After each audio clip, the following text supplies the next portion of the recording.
क्या कभी आपने ये सोचा कि जिस दरख्त के ऊपर जामुन लगते हैं, दरख्त का कितना फायदा है, वो कितना फायदा आपको पहुंचा सकती है और कितने पैसे आपके बचाए जा सकते हैं सिर्फ एक जामुन की दरख्त की टहनी के साथ। काले काले जामुन काले, आपने अक्सर ये आवाज अपनी गली मोहल्ले में लाजमी सुनी होगी, अपनी कॉलोनी के अंदर लाजमी सुनी होगी। फिर आप बाहर निकले होंगे, आपने जामुन खरीदे होंगे और जामुन खाए भी होंगे, और आपको यह भी मालूम होगा कि जामुन के फवाइद क्या हैं। जब इंसान खाता है तो जिस्म के अंदर किन किन जगहों पर जो है जाकर ये मुफीद साबित होते हैं। लेकिन क्या कभी आपने ये सोचा कि जिस दरख्त के ऊपर जामुन लगते हैं उस दरख्त का कितना फ़ायदा है, वो कितना फ़ायदा आपको पहुंचा सकती है और कितने पैसे आपके बचाए जा सकते हैं सिर्फ एक जामुन की दरख्त की टहनी के साथ। तो आज हम आपको बताएंगे। अब आपने करना क्या है, आपने सबसे पहले तो एक टहनी लेनी है।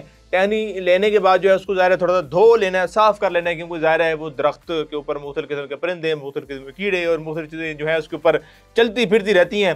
अब आपने उसको धो लेने के बाद क्या करना है, आपने अपनी घर की टैंकी जो है उसके अंदर उस लकड़ी को जो है वो डाल देना है। उसको डालने के बाद अब आपने क्या करना है, आपने कुछ भी नहीं करना, बल्कि अब वो लकड़ी ही सारा काम करेगी। अब वो क्या करेगी, आपकी जो टैंकी है उसके अंदर जो मुख्तलिफ किस्म के फंगस होते हैं, मुख्तलिफ किस्म की जो चीज़ें होती हैं, जो कि ज़ाहिर है जब उस पानी को हम कंज्यूम करते हैं तो फिर हमारे लिए ज़ाहिर है वो बाइस बीमारी का सबब भी बनती है। और मुख्तलिफ चीज़ें जो हैं वो हमारा अक्सर हाजमा ख़राब हो जाता है, अक्सर जो है उस तरह की मुख्तलिफ चीज़ें, मुख्तलिफ मसाइल का सामना हमें करना पड़ता है। तो वो तमाम चीज़ों से वो पानी जो है वो पाक हो जाएगा, साफ़ हो जाएगा, क्लीन हो जाएगा, बीमारियों से बच जाएगा। वो सिर्फ एक टहनी ये काम करेगी। आपने जामुन तो लाजमी खाए होंगे, तो आपने एक दफ़ा इस टहनी को जो है पहले अच्छी तरह धो लेना है। धोने के बाद अपनी घर की टैंकी में उसको डाल देना है। फिर उसके बाद जो जो फ़ायदे होंगे वो आपने खुद अपने इस कमेंट सेक्शन में भी बताने हैं, हमें भी बताने हैं। हमें दें इजाज़त, अल्लाह ने के बाद।